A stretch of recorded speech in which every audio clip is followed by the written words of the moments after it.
আসসালামু আলাইকুম এভরিওয়ান। আজকে আমি আপনাদেরকে ইলিশ মাছ, বেগুন এবং পটল ভেজে দেখাবো। এখানে একটা বেগুন নিয়ে নিয়েছি, ধুয়ে পরিষ্কার করে নিয়েছি। পটল নিয়ে নিয়েছি, পেঁয়াজ, কাঁচামরিচ এবং ইলিশ মাছ। আমি এখন পটলের খোসা এবং বেগুনটা কেটে নিব। এখানে মাছটা ম্যারিনেট করার জন্য আমি নিয়ে নিয়েছি 1 চামচ হলুদের গুঁড়া, 1.5 চামচ কাশ্মীরি লাল মরিচের গুঁড়া, 1.5 চামচ ধনিয়ার গুঁড়া, 1.5 চামচ জিরার গুঁড়া, মিক্স মশলা 1.5 চামচ, এখানে 1 চামচ পেঁয়াজের গুঁড়া, 1 চামচ রসুন গুঁড়া, 1 চামচ আদা গুঁড়া, পরিমাণ মতো লবণ, 1 টেবিল চামচ সিসিম তিল, তিল 1 টেবিল চামচ, এখানে 1 টেবিল চামচ কর্নফ্লাওয়ার। এখানে সব উপকরণগুলো একসাথে মিলিয়ে নিব। এখানে বেগুনটা আমি এরকম গোল গোল করে কেটে নিয়েছি। পটলটাও কেটে নিয়েছি, 2 ভাগ করে নিয়েছি। এখানে পেঁয়াজ, কাঁচামরিচ কেটে নিয়েছি। ইলিশ মাছ এখানে আমি মশলাটা মিক্সড করে রেখেছি। এই মশলাটা আমি এখন মাছ এবং পটল বেগুনের সাথে মিলিয়ে নিব। এখানে মশলা নিয়ে নিয়েছি, এখন দিয়ে দিব সরিষার তেল। সরিষার তেল দিয়ে মশলাটা ভালো করে মেখে নিব।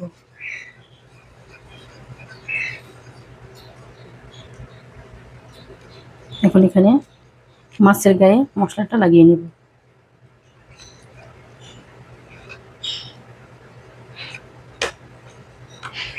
এভাবে সব মাছগুলো আমি মশলায় মেখে নিব, মাছ এবং বেগুনগুলো।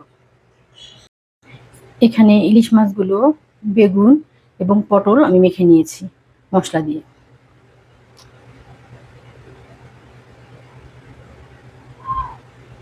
সরিষার তেলে আমি মাছ ভেজে নিব। এখন ফ্রাই প্যানে আমি সরিষার তেল দিয়ে দিয়েছি। এখন মাছগুলো দিয়ে ভেজে নিব।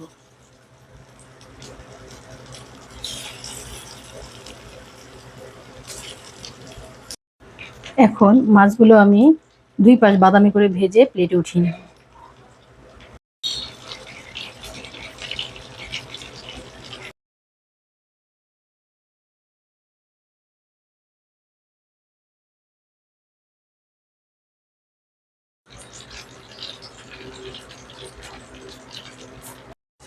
এভাবে 2 পাশ বাদামি করে ভেজে প্লেটে উঠিয়ে নেব। এখন পটলগুলো ভাজতে বসিয়ে দিয়েছি। পটলটাও 2 পাশ বাদামি করে ভেজে প্লেটে উঠিয়ে নেব। পটলও 2 পাশ ভেজে বাদামি করে প্লেটে উঠিয়ে নেব। এখন পেঁয়াজ এবং কাঁচামরিচটা দিয়ে দিয়েছি, এটা বাদামি করে ভেজে মাছের উপরে দিয়ে নিব।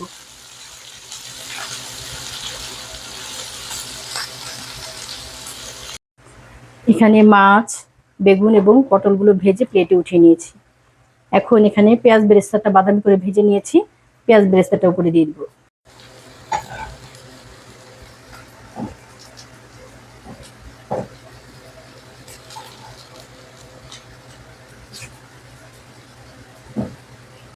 হয়ে গেছে আমার ইলিশ মাছ ভাজা, বেগুন ভাজা এবং পটল ভাজা রেসিপি। আপনারাও আমার রেসিপি ফলো করে বানাতে পারেন। যদি আমার রেসিপিগুলো আপনাদের ভালো লাগে তাহলে আমাকে সাপোর্ট করবেন এবং আমার নিত্য নতুন রেসিপি দেখার জন্য আমার পাশে থাকবেন। সাপোর্ট করবেন আমাকে, আমার রেসিপিগুলো আপনারা কমেন্ট করবেন আমার রেসিপিগুলো আপনাদের কেমন লাগে। আল্লাহ হাফেজ।